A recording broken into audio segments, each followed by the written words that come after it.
आप लोगों को बताऊंगा कि होली क्यों नहीं मनाना चाहिए। होली जौन मनावल जले वही होली के पूर्वासी के होलिका का शादी रहल जी।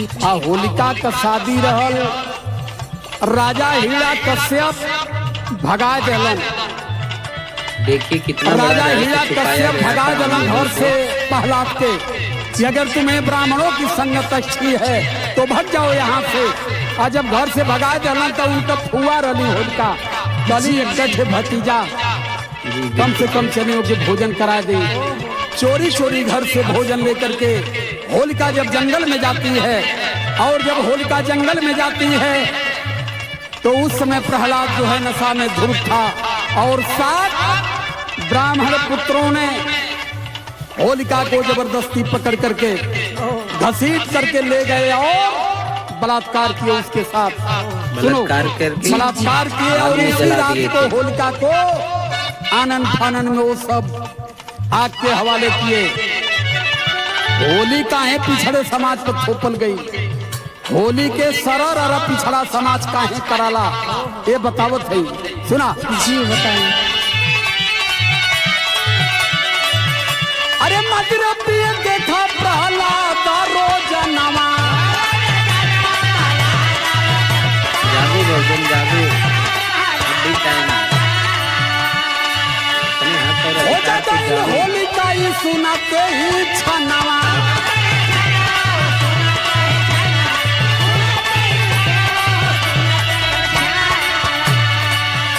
अरे नशा में ही कैले बलात्कार, नशा में ही कैले बलात्कार बनावा त्योहार ये रमिया। इस विराट के माध्यम से सुनिए।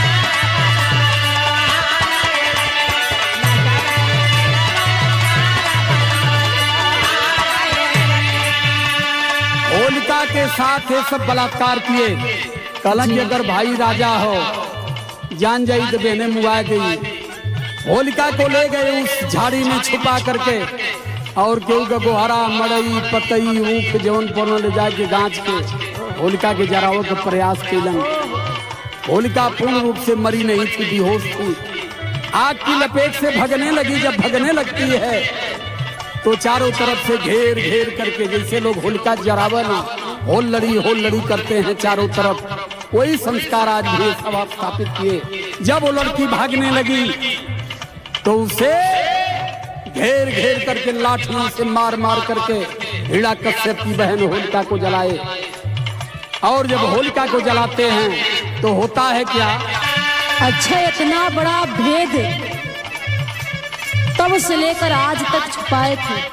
आज तक छुपाए नहीं थे, अभी भी छुपाए हम लोगों को पता ही और नहीं तुम चलेगा। लोग जैसे दिमाग में गोबड़ौड़ा भरे आज तक उसको ढो भी रहे, इसीलिए समझाते हैं ना। लेकिन सबेर हो गया जब होलिका ना आई जी। तो राजा परेशान हो गए कि शादी है वो कब आएगी, कैसे आएगी, कहाँ चली गई।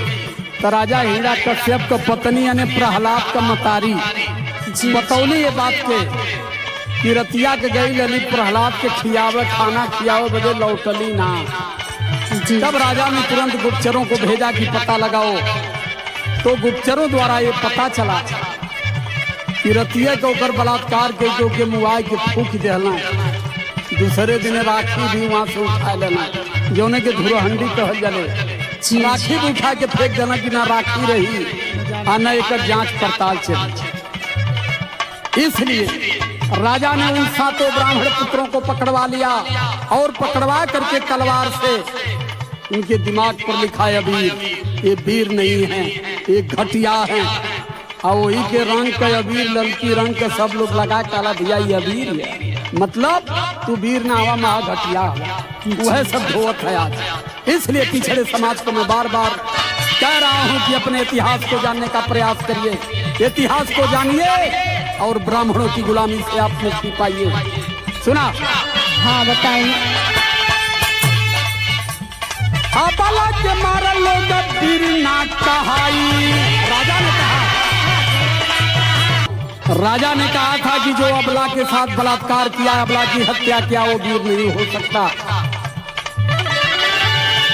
अरे अबला के मारल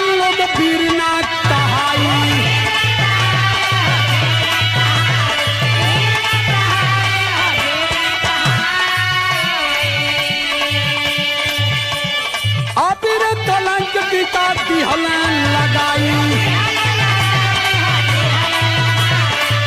एक लोग वर्जन जो आप लोग टीका लगाते हैं ना अबीर का, अब कभी भी मत लगाना। घुमौला पर गधा पर सवार, राजा ने उस 7 ब्राह्मणों को गधे पर बैठा करके माथे पर कलंक लिखा कि ये अबीर हैं जिसे आज भी पिछड़ा समाज धो रहा है। अबीर लगा के गले लगल। दिमाग से भूसा बाहर कर लो मेरे मित्रों, अपने ही पिछड़े समाज की बहन का दहन करते हो।